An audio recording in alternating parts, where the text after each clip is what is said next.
آخری بات، اگر اس بات کو سن کے بھی اگر آنکھیں نہیں کھلیں تو اس کے آگے پھر انا للہ و انا الیہ راجعون۔ اللہ جل جلالہ نے جبرائیل علیہ السلام سے فرمایا، جبریل امین فلاں فلاں بستیوں کو، اس کے رہنے والوں کے ساتھ اس کو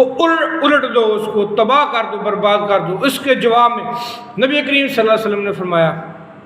جبریل امین نے عرض کی، یا رسول اللہ، یا اللہ اس بستی کو الٹ دوں، اس میں تو فلاں تیرا بندہ، قال فقال ان فیہا عبدک فلانا کم یسکا طرف عینی، اے اللہ اس بستی کو الٹ دوں، اس میں تو فلاں تیرا بندہ بھی رہتا ہے جس نے آنکھ جھپنے کے برابر بھی معصیت میں گزرنے، گناہ میں گزرنے کی ایک لمحہ زندگی کا اس کی گناہ میں، نافرمانی میں، یا اللہ اس بستی کو الٹ دوں، تو اللہ نے فرمایا سب سے الٹ دو اس کو، سب سے پہلے اس بدبخت پہ اور پھر دوسروں پہ الٹ دو اس کو۔ اس کا رنگ، اس کے چہرے کا رنگ کبھی میری غیرت میں سرخی نہ ہوا، لال ہی نہ ہوا، کبھی اس نے میری غیرت ہی نہ کھائی۔ اور ذاتی تقوی کا یہ عالم تھا کہ آنکھ چپکنے کے برابر بھی کبھی گناہ میں مبتلا نہ رہے۔ اس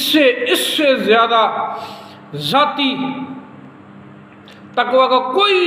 اور مثال ہے تو میں اس کا مرید ہو جاؤں گا، کوئی ایک مثال بتا دے، اس سے زیادہ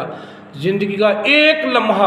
لمحے سے بھی کم، آنکھ جھپکنے سے بھی کم ٹائم میں وہ گناہ میں نہ رہا۔ اور لیکن اللہ نے فرمایا الٹ دو اس بستی کو، سب سے پہلے اس بدبخت پہ اور اس کے بعد دوسرے لوگوں پہ۔ اس کے چہرے کا رنگ کبھی تغیر ہی نہ ہوا، میری غیرت میں میرے دین کو پامال کیا گیا، دین میں نئی اصلاحات کی گئیں، اسلام کو بدلا گیا، اسلام میں تغیر کیا گیا، اسلام کو بدنام کیا گیا، نئی روایات بنائیں گے، اور کبھی اس کا چہرہ، کبھی اس کا ہاتھ